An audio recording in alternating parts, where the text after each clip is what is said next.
Gracias por continuar en sintonía con Uno más Uno y buenos días y bienvenidas a quienes sintonizan el programa a partir de ahora. Ahora vamos a nuestra entrevista en primer plano y de verdad que es un gusto tener en el día de hoy al doctor Waldo Ariel Suero, quien es el presidente del Colegio Médico Dominicano. Waldo, bienvenido a Uno más El que Uno. más tiempo ha durado al frente del colegio. Sí, Buenos días, gracias por invitarnos a su programa. cada De vez que verdad que aspira sí, gana. Waldo. ¿Cuántos años le ha tocado a Waldo Ariel Suero dirigir el colegio? Algunos, ¿Eh? algunos. ¿Por cuánto? Este es mi sexto periodo, Sexto periodo. Wow. Nadie va a romper ese récord. por elecciones. Por Por elecciones, sí, elecciones, por supuesto, claro. porque en el Y colegio hay que hacer elecciones y son confrontativas esas elecciones. Sí, sí. Porque siempre hay varias cámaras. dos hemos ganado con más del 60% y cuatro con más del 70%. Wow, un buen averaje ahí. El último de ahora un 73%. ¿Y cuál es la clave para tener esa popularidad en un gremio tan amplio y tan heterogéneo? Resolver los problemas de los médicos, parte de ellos, la gran mayoría, porque los problemas de los médicos, como los de los periodistas y los de todo el mundo, son infinitos. Usted lo que hace es que avance. Usted hoy le consigue código a todos los médicos y mañana hay 300.000 médicos sin código, porque se gradúan, etcétera. Usted le consigue empleo a todos los médicos y mañana hay Hay médicos desempleados. desempleados. Dicen que hay muchos desempleados ahora. Hay muchos desempleados. Sí. Miles Hay miles de desempleados, es cierto. desempleados. Sí. Bueno, Waldo, Colegio Médico es una institución muy respetada en el país. Este periodo de gobierno en el colegio, ¿cuándo termina? En diciembre, En diciembre de este año. sí. O sea, en diciembre de elecciones. En noviembre las elecciones y la toma de posesión en diciembre. Ok. Bueno, varias razones por las que le hemos invitado al programa. Pero ha sido una gestión muy buena. Una de ellas es porque hemos visto que usted alborotó las avispas, advirtiendo sobre el peligro de la aplicación inadecuada del protocolo que estableció el gobierno en materia de salud para deportar a las haitianas. No exactamente esa palabra que usted está diciendo, hablando de peligro o inadecuado. Ninguna de las dos yo dije. Sí expresé, primero, lo he dicho 300.000 veces, lo que voy a decir hoy es lo mismo que dije la otra vez y lo reiteramos. Nada de cambiar nada. Lo que dije, volvemos a expresarlo nuevamente. Que estamos de acuerdo con que se tomen medidas contra los extranjeros, no solamente a nivel de los hospitales, sino de otros lugares, que hay más que en los hospitales. Y sobre todo que se tomen medidas a nivel de la frontera, porque usted puede resolver el tema de los hospitales y se mantiene la frontera abierta y vuelven de nuevo a los hospitales, es un círculo vicioso. Si usted quiere evitar que una embarazada llegue a un hospital, pues tome medidas en la frontera. Pero yo sé que aquí hay muchos vecinos de manera ilegales y que tienen muchos años también. O sea, que el problema es de las dos formas, tanto de los ilegales de aquí como los que vienen de la frontera. Entonces nosotros hemos reiterado eso, el apoyo a la medida del gobierno y también planteé que la aplicación del protocolo suponíamos, porque no había visto el protocolo me lo mandaron ayer, antes de ayer. ¿A ustedes no fueron consultados? No. También dije que las sociedades médicas especializadas, el Colegio Médico Dominicano, a través de su ley 68-03, plantea que somos asesores en materia de salud del Estado, que ese protocolo debió de haber sido consultado con las sociedades médicas especializadas, escuchar el aporte de la sociedad de ginecotetricia, que es importante, sobre el tema de las embarazadas, el aporte de la sociedad de infectología y de pediatría. A eso vamos, a infectología, porque hay casos que pueden tener una enfermedad infectocontagiosa que para subirlo en una guagua y trasladado tienen que tener algún tipo de enfoque y análisis médico. También planteé el tema de pediatría y perinatología, neonatología, que tiene que ver con los niños que acaban de nacer, que tolera un recién nacido un viaje de esa naturaleza. O sea, la opinión del gremio médico y de sus sociedades médicas especializadas, eso ha irritado una parte de la población y para que evalúen algunos casos especiales. Esa palabra la utilicé. O sea, que hay que evaluar algunos casos especiales, porque no todo, seguro, no todo hay que extraditarlo, no todo hay que repatriarlo, porque tiene que tener algunas situaciones de salud que pudieran empeorarse en el camino. Es una opinión médica que hemos dado. No nos estamos metiendo en temas migratorios. ¿Y la reitera? La reiteramos. Esa posición la reiteramos. No todos califican para subirse. Y ellos saben que es así. Y Mario Lama, que tuvimos una reunión con Migración antes de ayer, el viernes, estuvo de acuerdo con esa posición y el director de Migración estuvo de acuerdo.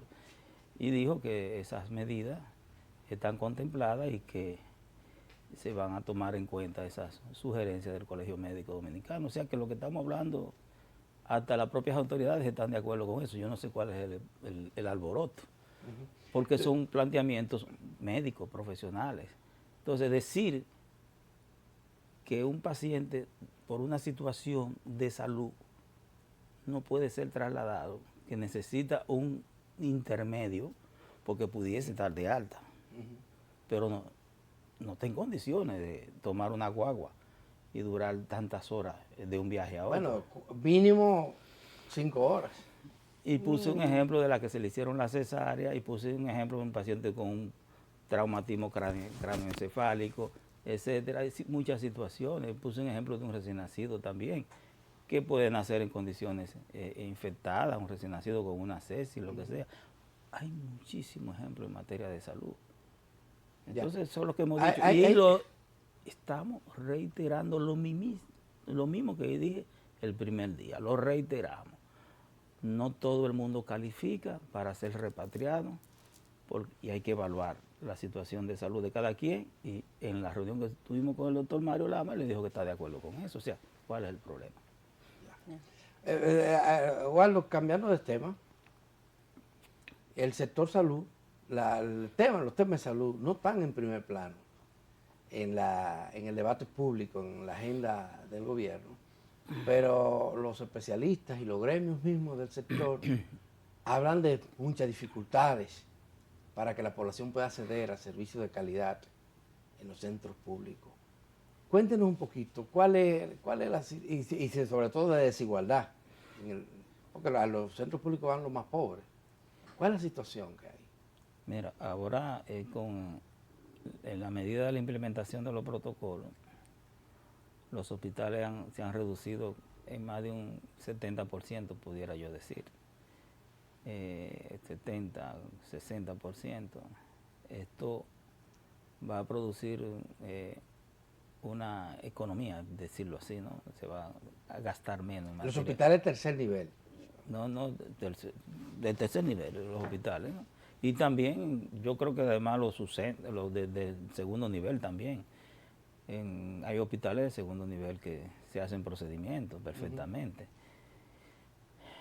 No en la unidad, no el primer nivel, la unidad de atención. Digo tercer nivel porque el anuncio que hizo el gobierno fue 33 hospitales. De tercer nivel, sí. Pero usted sabe que eso tiene repercusiones con los demás porque la gente cree que también está en los de segundo nivel. Pero pueden expresar ahí.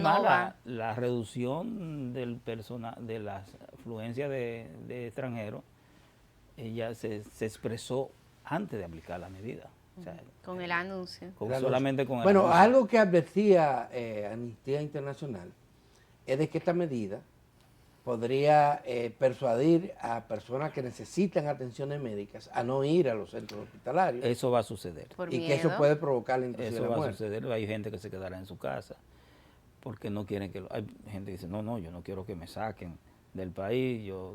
Personas que necesitan un tratamiento.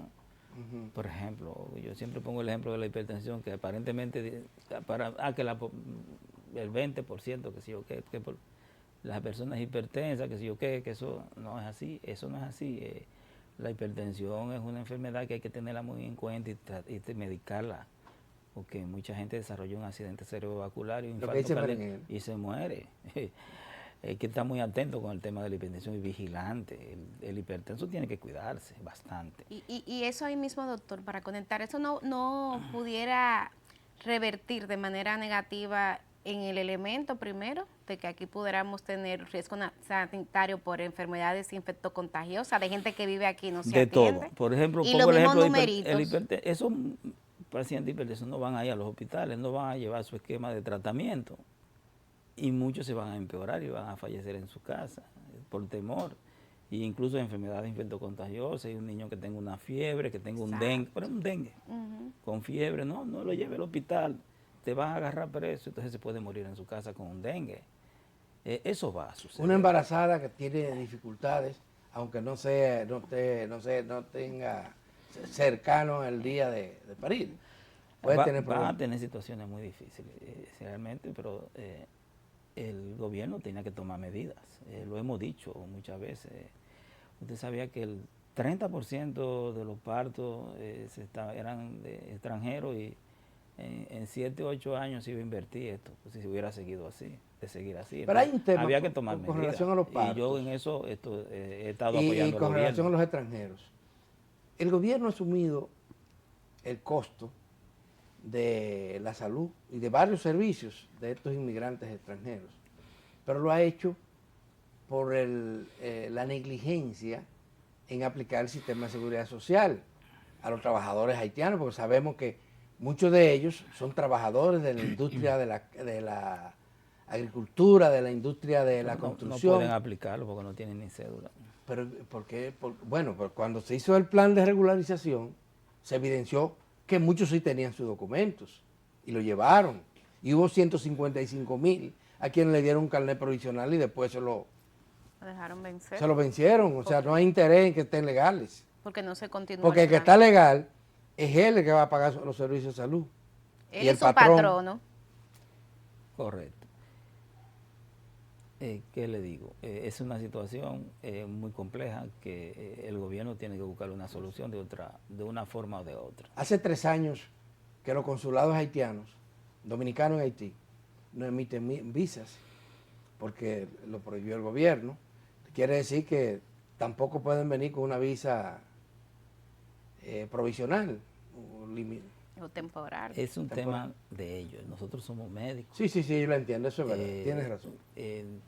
Hemos tomado una decisión en el seno de la Junta de no meternos en temas migratorios ni de extranjeros. La opinión de nosotros es simplemente médica y profesional. Lo que le dije ahorita del tema de la salud es porque corresponde a uno como gremio. Cuando yo entiendo que la sociedad y el colegio médico deben de haber emitido una opinión es porque entiendo que hubiese sido importante. Yo explico esto o doy esta información porque hay mucha desinformación, a la gente tampoco no le interesa escuchar mucho, que hablen algo que se parezca a defender los derechos de la gente. Y usted hablaba del 30% de la parturienta que van a los hospitales, de la gente que va a los hospitales. De continuar así, sí, pero es que también en 7 o 8 años, si sigue así, hubiera nacido más, pero recuérdese usted, más extranjeros que dominicanos. Aquí hay que puntualizar algo. Ya los hospitales públicos no quieren ir las mujeres que tienen un seguro contributivo. Las personas que tienen Pero ¿cuándo han ido? ¿Cuándo han ido? Antes. No, hombre, no han ido. No, pero es que el seguro se ha expandido. Si usted compara los hospitales antes con los de ahora, hay que ser honesto, están mejores los hospitales que hace 20, 30 años atrás, después de la reforma de los hospitales que comenzó con el gobierno pasado con 56 hospitales. Usted va a esos hospitales, la situación es diferente y antes era mucho más terrible la situación de los hospitales. Eso hay que decirlo, que haya que mejorarlo muchísimo más, es verdad. Hay que mejorarlo mucho más, que hay que dar mejor servicio, es verdad, hay que hacerlo. Pero antes no iban. La gente del régimen contributivo ahora están yendo un poco más, para decirle lo contrario que antes. Porque muchas ARS están haciendo contratos con los hospitales, primero porque les conviene económicamente. Más barato. Claro. Y segundo, porque muchos pacientes van allá porque a veces no tienen para el tema de la diferencia, del copago, etcétera. Eso hay que decirlo, porque esa es la verdad. Y ahora, yo diría lo contrario, ahora están yendo más personas del régimen contributivo. Lo digo yo porque soy médico de hospital. Yo trabajo en el Robert Rick Cabral desde hace muchos años. Y entonces, cuando yo evalúo los pacientes, siempre hay unos 7 o 8 reclamaciones de pacientes del régimen contributivo de las diferentes ARS. Ya. ¿Ustedes tienen alguna preocupación por la situación sanitaria del país? Existe todo el tiempo, claro que sí. ¿Cuáles son? ¿Cuáles serían? Claro que existen las preocupaciones sanitarias. Mira, tenemos que... hay un tema que es fundamental, que es la baja inversión en materia de salud. Siempre ha sido un tema muy preocupante, que no cambia, que se mantiene rígido. Gobiernos van y gobiernos vienen. Y que es el meollo del asunto. Nosotros estamos planteando un 5% del Producto Interno Bruto en materia de salud. Sin embargo, esto oscila entre 1.7 y 1.9 y se mantiene igual durante años y años. Ese salto que se dio en el país con respecto a educación del 4%, hay que hacer en salud.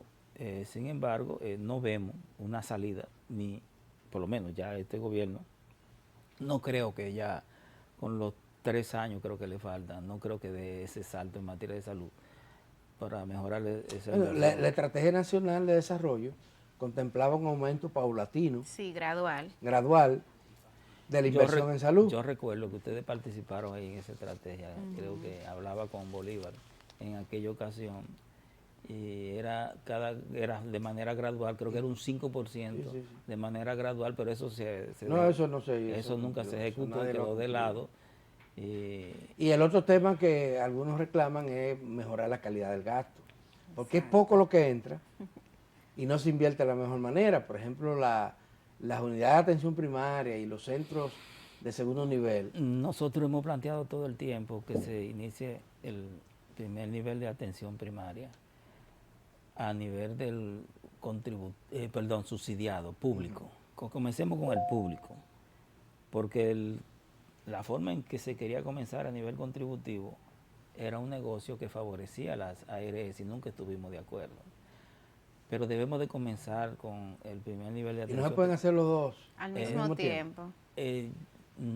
Tenemos que comenzar primero con el público. Tenemos que comenzar con el público. Pero el público de hecho existe. No. Con limitaciones. No existe. Aquí eso no es verdad. Aquí un paciente puede venir de Pedernales a Robert Rick Cabral, un hospital de tercer nivel, sin pasar por ningún nivel. Usted sabe que eso no existe. Sí. En ningún nivel existe eso. Aquí una mujer embarazada, en lugar de quedarse en un hospital de una provincia, viene directamente a la maternidad de la Altagracia, que es un hospital de tercer nivel. Aquí hay que comenzar con la atención primaria a nivel del régimen subsidiado. Ahí es que debe de comenzar, porque los problemas de salud fundamentales están, claro, hay problemas de salud a todos los niveles, pero los problemas de salud fundamentales están a nivel del régimen más de la mitad de la población depende de ese régimen subsidiado. Sin embargo, no ha habido forma de comenzarla. ¿Por qué? Porque eso implica muchos miles de millones de pesos. Preparar una unidad o un centro de atención primaria, que hay muy poco, ahí dicen que hay 1.700, 1.800, las estadísticas varían, eso es como una quinta pero que parte. necesitamos 5 o 6.000, necesitamos 5 o 6.000 a nivel, entonces implica un local, médico, enfermera, bioanalistas, promotores, mensajeros, todo, agua, luz, teléfono, comunicación, la infraestructura, sábana, todas estas cosas. Implica todo esto. Y el gobierno o no tiene esos recursos o le teme a esa inversión. Tiene que venir un gobierno con decisión de comenzar el régimen en primer nivel de atención primaria a nivel subsidiado. Debe de comenzar. Que por lo menos tomemos un plan piloto. Vamos a comenzar con una provincia, por no decir una región, porque ya eso es pedir mucho si comenzamos con una región, pero vamos a comenzar un plan piloto. Vamos a comenzar con el este, que es una de las regiones más pequeñas del país. Bueno. ¿La perspectiva es inmediata? Decirle lo siguiente, sobre el pago de los hospitales que están haciendo sobre el material gastable a los extranjeros. Estamos de acuerdo con esa medida de que se le cobre a los extranjeros. Pero mucho cuidado, vamos a estar vigilantes, porque aquí usted ve mucha gente cuestionando al Colegio Médico Dominicano, pero no se le olvida a mucha parte de la población que el protagonista número uno para que se retire la cuota de recuperación, que era el dinero que le cobraban a los pobres en los hospitales, fue el Colegio Médico Dominicano. Fueron muchas las protestas y en todos los programas de cualquier candidato a la presidencia del Colegio Médico Dominicano estaba la eliminación de la cuota de recuperación y finalmente el Colegio Médico lo logra. Es un trabajo de muchos años, de varias gestiones y no queremos que eso retorne. Claro, yo no estoy diciendo con esto que este gobierno esté de acuerdo con eso, pero estaremos vigilantes porque hay una franja muy estrecha entre cobrarle a un ilegal y cobrarle a un dominicano. Nosotros no queremos volver a esa fatídica situación y el pueblo tiene que valorar ese paso y esa conquista en favor de ustedes, porque el Colegio Médico siempre estaba a la defensa. Y este cobro, en el caso ahora de los extranjeros, estamos hablando de gente indigente, porque la mayoría de los haitianos son pobres y algunos indigentes. Yo no sé qué va a pasar con ese cobro. Sí. Yo creo que lo van a dejar ahí, porque y ellos encantados de vivir en un hospital, porque no sé si ellos tienen forma de pagar ese material gastable o esos medicamentos, que es lo que plantea el protocolo, cobrarle el medicamento, el material gastable. Yo muy difícil que ellos paguen, pero... la repercusión puede ser que no vayan. Sí, que simplemente no vayan. Ahora pueden manejar muchas situaciones, pero llegará un momento que va a haber mucha tensión. Habría que averiguar cuánto han cobrado ya. Sí, gracias. Doctor, el tiempo se acabó, pero solo 5 segundos porque no me quedó claro. Desde el punto de vista médico, desde el punto de vista sanitario, la aplicación de este protocolo, ¿viola o no el derecho fundamental de la salud? No, no lo viola. No lo viola. No hemos dicho eso. Nunca hemos dicho eso. Ni nunca hemos dicho que el gobierno lo está violando. Hemos dicho que... Ay, perdón. No, a él le puso un poquito de agua. Sí. Hemos dicho que hay casos excepcionales, que no todos se pueden subir en una guagona y ser trasladados afuera, que hay situaciones, y pusimos muchísimos ejemplos, ahorita lo discutimos, a eso que estamos hablando. Muy bien, perfecto. Y eso fue lo que dijimos el primer día, y eso lo reiteramos. Sí, no se lo pregunto porque usted lo haya dicho, sino porque hay sectores de la sociedad, incluyendo Amnistía Internacional, que es extranjera, que han dicho que es una violación al derecho a la salud. Y me interesaba tener pudiera ver aparecer, mira, el otro día apareció un video que a lo mejor ustedes lo vieron, de una mujer embarazada que la subieron en una guagona y que supuestamente tenía contracciones uterinas, tenía ruptura de membrana, la gente le dice fuente, estaba sangrando. Esa no debió de subirse ahí, ¿no? Claro. Lo que algún sector dice que eso es un montaje. Sí. Habría que investigar esos casos uno por uno. Pero con la reunión que sostuvimos con el director de Migración y Mario Lama, pusimos claro esos temas y ellos están de acuerdo con la posición del Colegio Médico Dominicano en ese contexto de esos casos especiales. Gracias. Doctor, mil gracias por haber madrugado. Gracias a usted. Y venir aquí. Siempre me levanto a las 5 y pico. Usted sabe que este espacio está abierto para el Yo me colegio acuesto a las 1 y pico y me levanto a las 5 y pico. Hombre, tan duro. Damas y caballeros, con el permiso de ustedes, vamos a hacer una pausa y al regresar vamos a conversar con Fidelio Despradel, uno de los dirigentes del pueblo en el año 1965, cuando se produjo la Revolución de Abril.